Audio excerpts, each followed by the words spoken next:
Hello, beautiful people. Welcome to my channel. I know you must be wondering, what does my employer or my sponsor expect from me as his or her employee? Now, I will be answering those questions in this video. And trust me, you do not want to go anywhere. Sit tight and I will explain every single thing.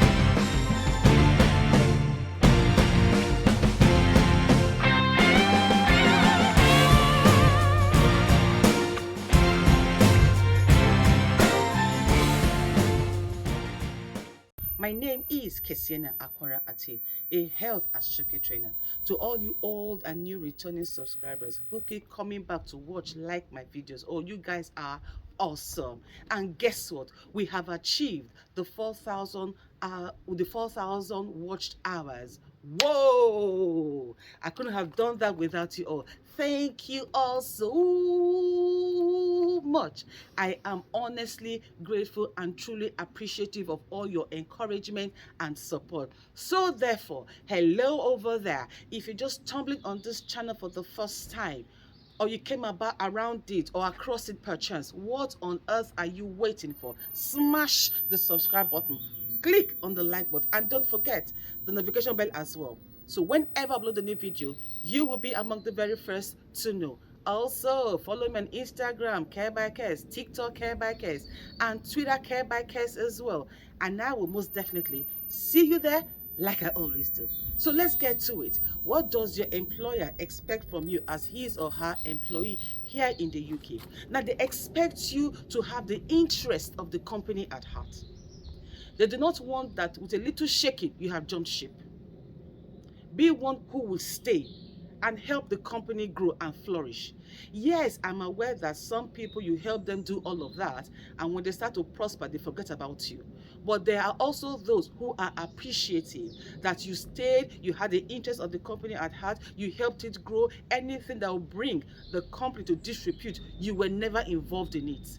That is what every reasonable and sincere, honest, good employer expects from their employee. They also want you to be dependable, reliable, such that they can be trusted with the work you have to do. They want you to be self-motivated. They don't want people, I don't think so. I mean, for the best part of my over 20 years of working, I've not seen any employer who wants people that they have to keep pushing their heads to do things. No, they want those who are proactive, who think out of the box, who are self-motivated. And sometimes, if I may add, those things come along when the person has the interest of the company at heart. They want you to dress properly. Why? Because you are the ambassador of the company. Particularly if you work in a domiciliary setting, support work, no, not support work because they wear their own clothes, but domiciliary setting, care home or nursing homes. They wear tunics, uniform, t-shirts that have the name of the company on the breastplate, or on the breast rather, on the uniform, however you want to call it. Yeah, and so they want you to carry that name with pride, or should I say wear the uniform with pride. And also, if you drive a car that has the company logo on it, drive carefully, be good on the roads, be sensible on the road, pretend that everybody else doesn't have any, is not sane, you are the only sane person. I hope that makes sense. They also want you to be open about working conditions. Now, it's something that you have, maybe in your country, you have something you're not quite clear on. They expect you to come forward and ask questions to clear any doubts you might have. They also want you to be transparent and honest.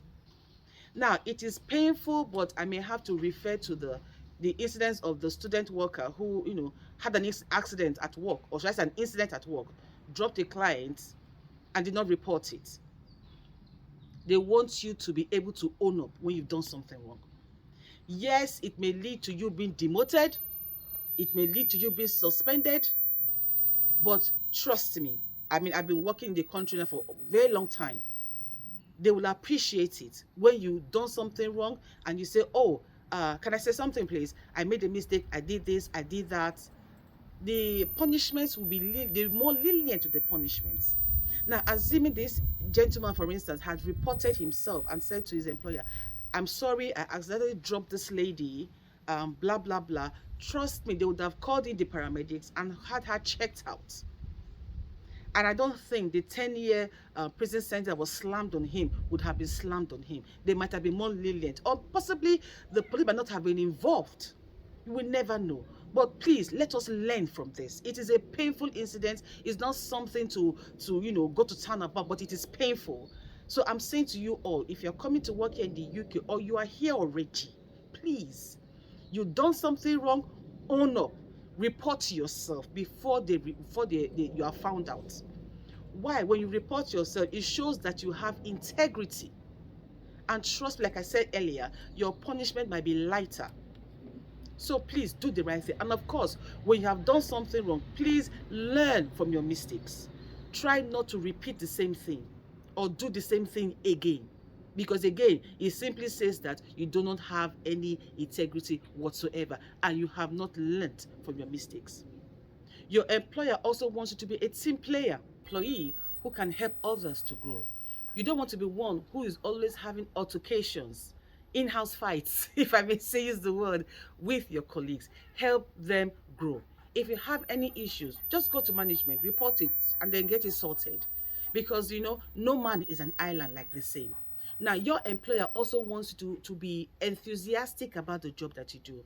Don't behave as though, oh, somebody just, put a gun to your head and tell you must work, you must work. No. Be enthusiastic rather, and be positive. Have a positive attitude. And if you have watched my video where I talked about T2 visa, how to stand out, I did mention you need to be positive. Bring the sunshine in. Be the bubbly person. That is what every employer wants. All right. Now, they also want you as well to care for the clients, particularly in a domiciliary setting, according to what is stated on their care plan. While, like I said before, each person has their own uniqueness, and it's our duty to care for them in their own unique ways. So you should be able to care for them according to what is stated in their care plan, as and when due. All right. Now, every employer wants you to desire to grow. They don't want you to become complacent. Think, oh yeah, I'm now this. So no, they want you to grow. They are pleased when you want to improve on yourself, develop yourself. So like I will always say to you, if you can see it, you can become it. Don't feel that, yes, I've gotten this job, therefore, no, this is what I'm going to say. No, desire to grow, desire to, conquer mountains. Does that make sense? Now, every employer also wants you to be punctual to work. Very important, because here they are big on punctuality. When you keep giving excuses why you have to be late all the time, it becomes a problem. It becomes an issue. And I mentioned that same point in my video, how to stand out as well. Now, every employer wants you to be able to communicate effectively, not just with management, but with your clients as well. So it is a very, very important. And I think I have a video on that as well, on how to communicate effectively. So please watch that video if you haven't watched it already. All right. Now, every employer wants you to be committed to the job that you're doing. A lot of us rather say we have passion for the job, but are you as committed to the job? That's what they want. Are you willing to deliver? So those are some of the points you need to understand, that what your employer or your sponsor expects from you when you have been employed and you're already working here in the UK. Your employer expects you to be respectful. Now, I've had I've had over 50 people coming from abroad on the T2 visa, and they have come into my training sessions because, I work with their bosses and I train their staff. Now, one thing I have come to realize that a lot of us, the way we show respect, particularly from the continent of Africa, with all due respect, I'm African. And I know, because I had to school myself when I got here on how to show a different kind of respect to the clients. Now, the clients here expect you, or should I say your employer expects you to be respectful.